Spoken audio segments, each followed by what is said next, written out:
Again,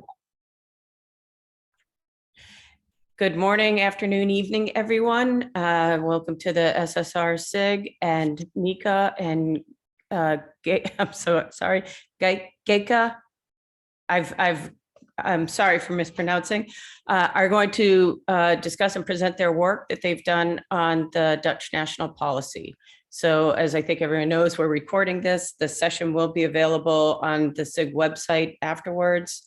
It might take a day or two, but I will hand it over to you, Mieke, and thank you for presenting today. Yeah, thank you very much for the introduction. And thanks for inviting us here at the SIG.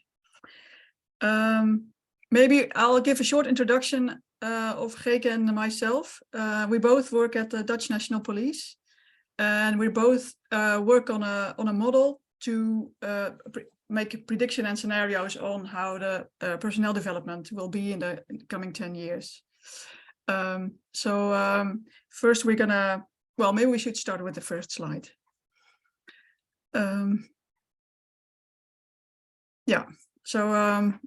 The title is of our presentation is the personnel development at the Dutch National Police, or the Dutch Police. We presented this work earlier at the conference this summer, and we made a little bit of progress since then. So we are trying to present the progress we made today too. So if we can have the next slide.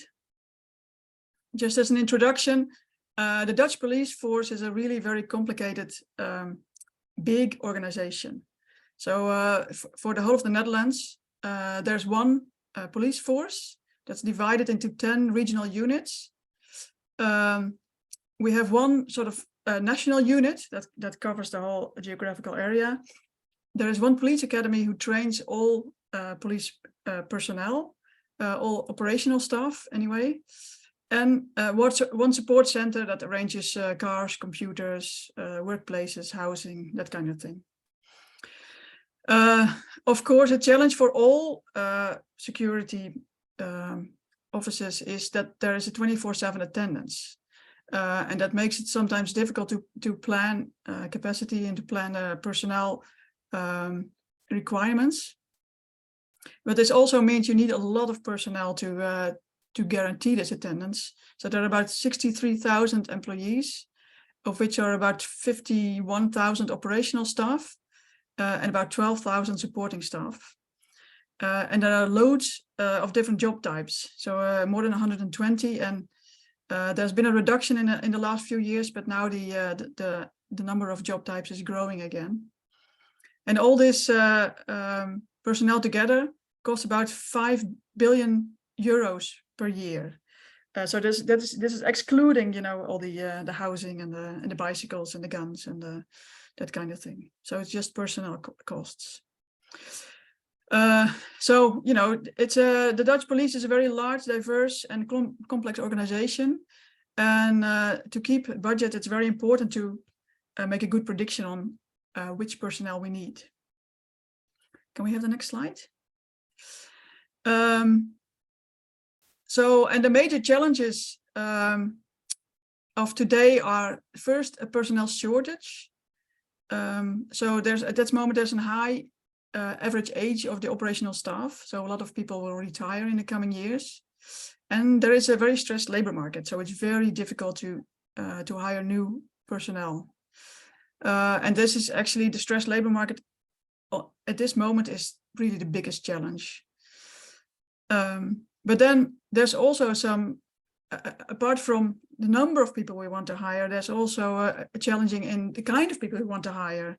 So because we see there's a change in crime detection methods and a change in demands that society makes from the police. So for example, there's enhanced cybercrime type criminality, and there's more demonstrations and there's more polarization in society, and the police has to do something about that and with that. And that means different demands on our personnel. So it's not only the numbers that are changing and that's challenging to fill, but also the capacity of each of the individual workers. So we made a system dynamics model that addresses the dynamics of this personnel shortage the career paths of the staff, and the adaptation to changes in activities required due to criminal and societal changes. Can I have the next slide? Yeah. So here's a highly aggregated outline of the model we made, which is basically in the middle a big stock where the whole of the police force is modeled. In comes a new staff, and out goes staff that's leaving due to either retirement and turnover of personnel. And of course, you want to replace and maybe get a little bit of extra of this staff that's left, as well in the composition, which you see on the upper feedback loop. So this composition is very important if you want to adapt to the different work you're gonna do. So more cybercrime means you want more personnel that is trained in doing cybercrime techniques, and maybe a little bit less in, walking on the streets. So the surveillance is on the internet rather than on the streets. And the bottom feedback loop is the number of replacement staff. So you want to keep your numbers in place, maybe optimized according to the budget. So maybe a little bit less if you get more expensive staff, or maybe a little bit more if you get less expensive staff. And here is this feedback loop has a delay because you want to train new staff, and it needs, because of the labor market stress, it takes a little while before you can actually get new staff. And this delay, you will see, is very important for some of the model outcomes. Okay, can I have the next slide? And then there's two types of staff. One type is the non-operational staff. That is, the staff that's, works at the desks and does more or less the supporting work. And this non-operational staff can be hired or replaced by bilateral hiring. And they have regular work weeks. While the operational staff is always initially trained at the police academy. So they work on the street, so to say. They cannot be replaced by lateral hiring, except if they go through this police academy training. And they have a standard career path, which is agreed upon because to prevent the operational staff to leave the police again too soon. And they're 24/7 deployable. So that's why we need a lot, because they always need to be present. So in the little figure there, you see how the standard career path is shaped. So people start at the left-hand side of the little row as an aspirant. So from the police academy, they come into the police as an aspirant, and then after 2 years, they automatically become a junior employee.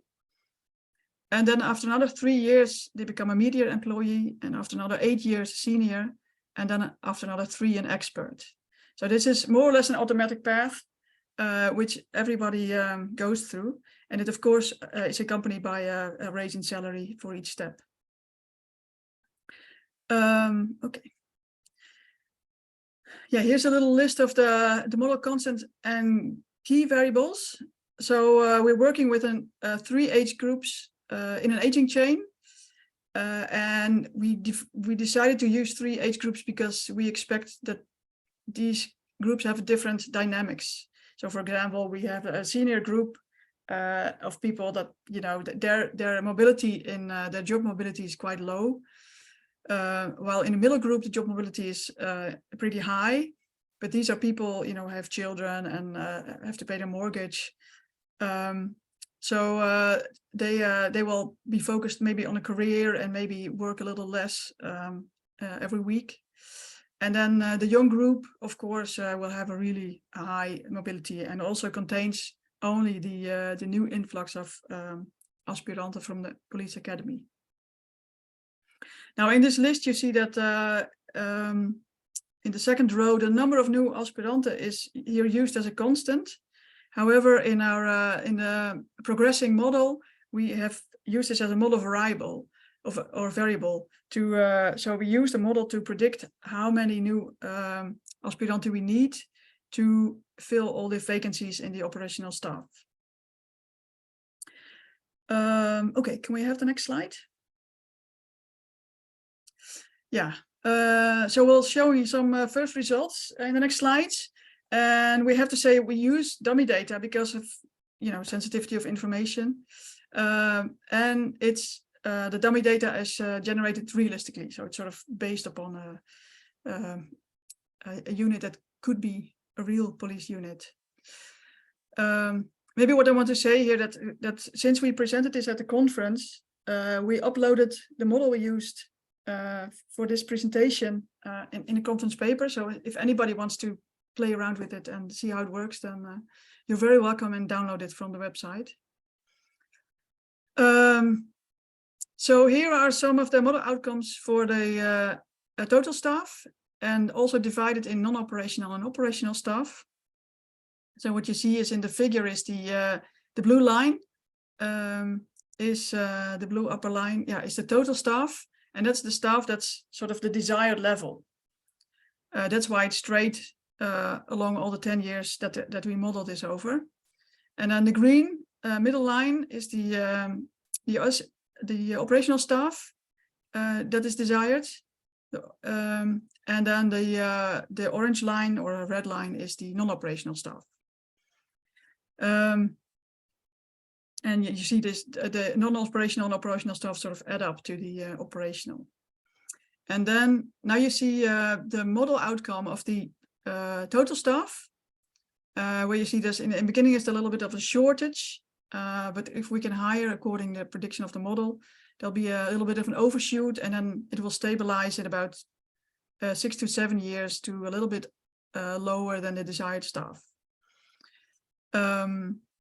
And this overshoot, we also see if you model the non-operational staff, which has a similar pattern. So it starts with a little bit of a shortage, and then a lot of staff is hired. There's a little bit of an overshoot, and then it stabilizes a little bit under the desired level.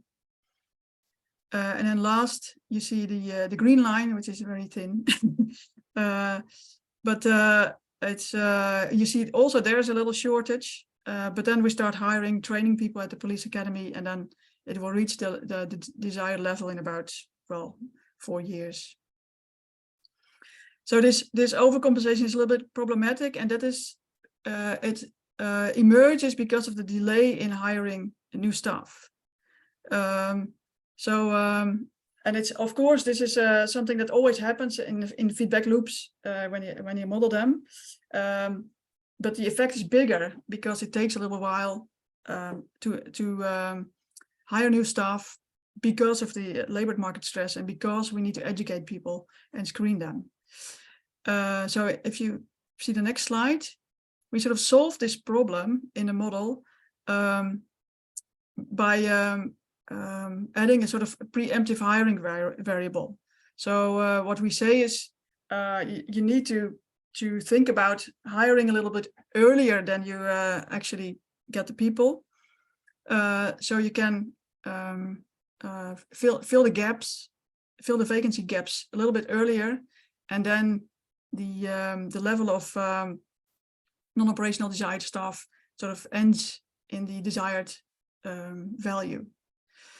So what we advised, according to our first model, was shorten this recruitment time and screening time as much as possible. So invest in quick screening and recruitment, but also report the vacancy is filled as soon as recruiting time starts, and this is what this variable really does. And so the overshoot is now managed away, and we can now advise the organization per job type how does the hiring policy should be, rather than waiting. How the hiring policy should be preemptive rather than a little bit too late. So we sort of solved this. So the problem with the non-operational staff was you get an overshoot because of a delay. Now the problem with the operational staff is that there's no overshoot because we train the people ourselves. But the problem is you get the total amount will be in the right range. So you get the total amount of operational staff will be at the desired level. But per job type, this is completely different. So what you see here is in the blue lines, we see the aspiranten. And and you see the aspiranten in the beginning, a lot of aspiranten are taken in, are trained at the police academy, but this number decreases a lot. And that's because the other job types grow with time because of the career path. So all aspiranten will become juniors in the yellow line, and the juniors will become meteors, as you see in the orange line. And you see the peak in the yellow line transferred, the peak at maybe 2 to 3 years, transferred to the line in the meteors to about 6 or 7 years. So this is the delay in the career path that you see. And then all those meteors will become seniors. So you see the line, the amount of seniors increase with time too. And the same goes for the expert, only with an even bigger delay. So all these job types will stabilize at a level that is completely different from the desired level according to what we think we should do in the jobs. So the total amount is right, only the job types, the number of job types varies too much with the desired levels. So we don't have a quick solution for this, but it's something that we discuss with our staff in the police to see how we can find a solution in those growing paths, or maybe changing even to different jobs. Okay, can we have the next slide? Can I ask a question? Sure, yeah. I was wondering, you see over time that the number of aspirants are going to decline. Mm-hmm. What is your opinion when these low level of aspirants become a problem? Because at a certain moment in time, probably beyond the scope of the current graph, the seniors will flow out of your organization. Yeah, yeah. Yeah, having those low number of aspirants, probably it's not always known to people they can apply for a function. So you probably need somewhere to build up the capability for recruitment again. Yeah, so the question is, well, the difficulty with this is that there's going to be too little replacement, as you say, because we need a certain amount of seniors and generalisten to be able to do the job that we want to do. So, for example, an aspirant can walk in the streets and do some surveillance and that type of thing. But maybe a senior is more somebody who does more detective work and more the filling in the forms. And you want, the problem is that even though you have enough personnel in the end, even if you have those low hiring of aspiranten, then what you need to do is place those expensive senior police officers on the street if you want to have all that work done that should be done by aspiranten. So the payment you get for the job you're doing is really skewed. So and that's really the biggest problem. So we don't have the right personnel in the ratios of the type of work we have within the police force. And so what you could do is maybe say grow to different functions. So maybe seniors could grow to maybe formerly a desk function, or you could think about what is the job you want to do as a senior or a meteor. Maybe they should do a little bit more street work and less desk work. So that's what we need to think about with this. Yeah. But apparently, the number of a little less than 200 or about 100 aspiranten, well, they do refill all the gaps that fill in 10 years with the operational staff. So Yeah, that's not the problem. Thanks. Okay, I'll give the the chair to Geke now. Yeah. Thank you. So we have this great model that Mieke has built, but we want to make this model available within the organization as well. And we cannot just send them a fancy model file and expect them to be able to manage that. Also because the FANSIM application is not allowed within the police internal systems. So we had to find a solution to make the model available. And we chose to do this using Python because this is available within the police organization, and there are some great tools that we have. Well, it has been quite a process, but we eventually found the open source package PySD, which is developed by James Houghton and Inigo Martin. And this is a package that is able to translate FANSIM model files into Python modules, and also provide some methods to modify this model, to simulate it, and to observe these models. So we've experimented with this. We ran into a few problems, but luckily James and Mieke were very kind to help us with these problems. And we're now able to run the model that Mieke has built in FANSIM in Python with just a few lines of code. And we've also tested it, that these model outcomes are the same as the model outcomes in FANSIM, so it all works very well. But still, you have now a Python script that is able to run this model, which is still not very user-friendly. With most people in the police, they are not able to run Python.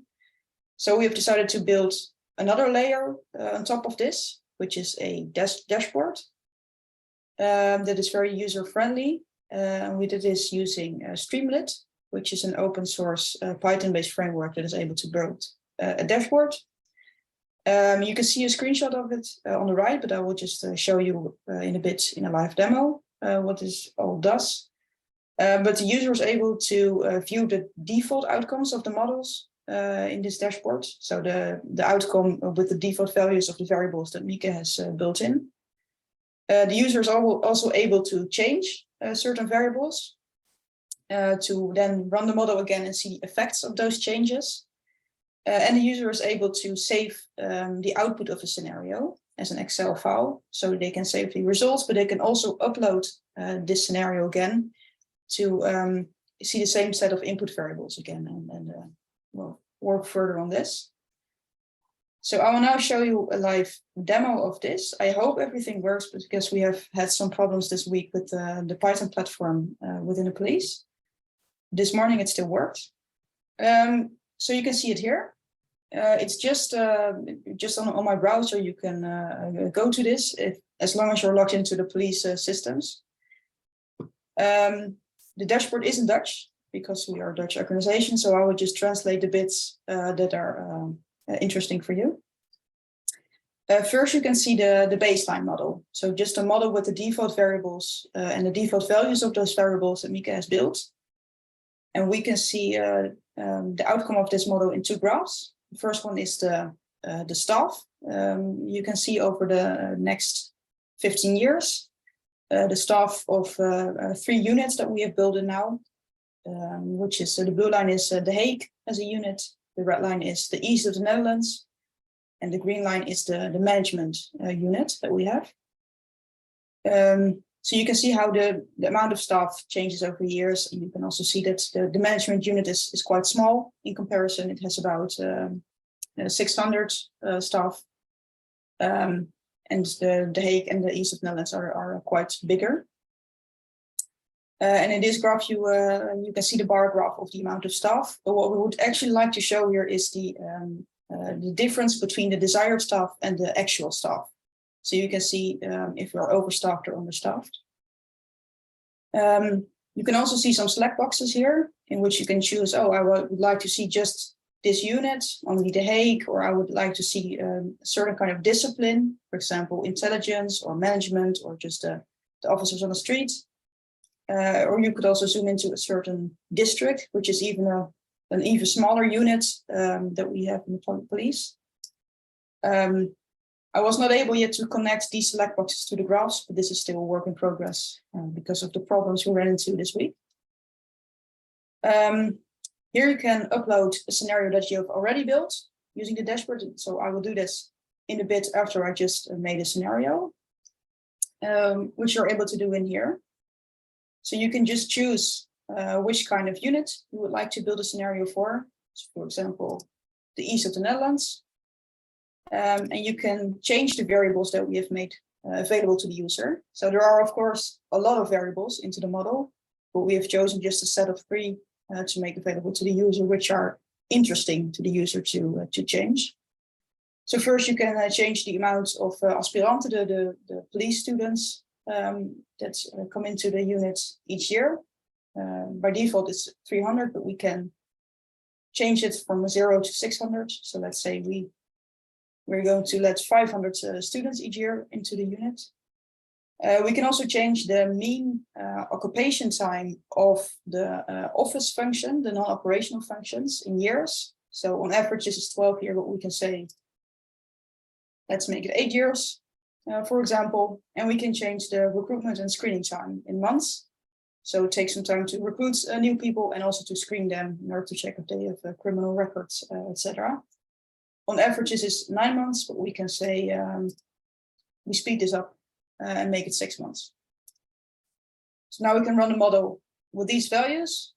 So it runs on the back right now. It takes just a few seconds. And here we're going to see the results. So we see the dark blue line, which is the default value of the staff over the years. And we can see the light blue line, which is the scenario that we have just made. So you see here that the staff is going up in comparison. And that's mainly because we allow 200 more students each year into the organization. So the amount of staff goes up. What we can do now, we see this graph. We can also download an Excel with the outcome of the scenario. And I will just show this to you, what this Excel looks like. It's fairly simple now. You see for each year, so from 2020 to 2033, the amount of staff for the 3 units. So only the east of the Netherlands, which is interesting because we have changed those variables. And you can see what kind of input variables we have put in. So these are the same as we have just seen. So we chose the unit at the east of the Netherlands, which shows the amount of students, the amount of time in the occupational time and the screening time. And what you can do now, so let me just refresh this dashboard so it goes to all the default variables again. So you see it's still on The Hague and the default variables. We can now upload this Excel that we have just downloaded to go into the same input variables. You can do this here, browse files, select the Excel I have just downloaded. And we see that it changes to the same variables as we have just put in. So now you can build further onto this scenario. You can run it again, whatever you like. It's just a handy little tool to go further with scenarios you've built previously.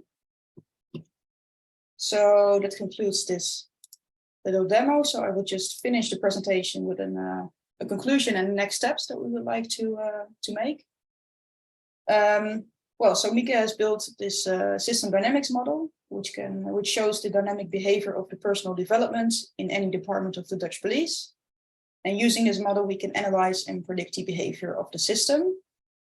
What we see as first conclusions are that the recruitment rates determine the amount of overcompensation.